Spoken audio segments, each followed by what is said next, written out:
Hello, আশা করি সবাই ভালো আছেন। আসলে আমরা যারা বাবা মা আমরা সবসময় একটা দুশ্চিন্তায় থাকি আমাদের সন্তানদেরকে নিয়ে, যে আমাদের সন্তানরা ভালো মতো পড়তেছে না, হ্যাঁ, তাদের মনোযোগ কম, তাদের পড়ালেখা মনে থাকে না, তারা পড়া মুখস্থ করে কিন্তু পরীক্ষার খাতায় গিয়ে লিখতে পারে না।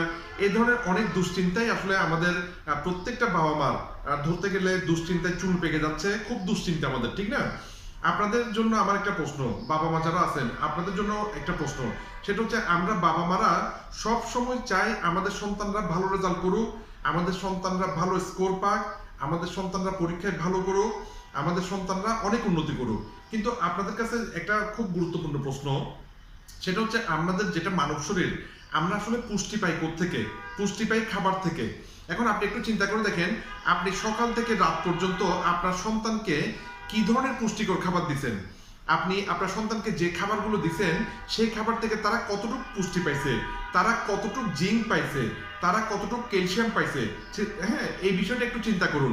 এই বিষয়টা চিন্তা করলে আপনি বুঝতে পারবেন কেন আপনার ছেলে মেয়েদের লেখাপড়ার মনোযোগ কম, কেন আপনার সন্তানরা ভালো স্কোর পাচ্ছে না বা পড়া মনে থাকতেছে না, ঠিক আছে? তো এই জিনিসটা চিন্তা করা খুব দরকার। আমি চেষ্টা করি আমার সন্তানদেরকে ভালো পুষ্টিকর সাপ্লিমেন্ট খাওয়ানোর জন্য, যাতে তাদের মনোযোগ বাড়ে, তারা যাতে লেখাপড়ায় ভালো করতে পারে, তারা যাতে সুস্থ থাকতে পারে। তো এই ধরনের যদি আপনি বিস্তারিত জানতে চান, কমেন্টে ইয়েস লিখুন।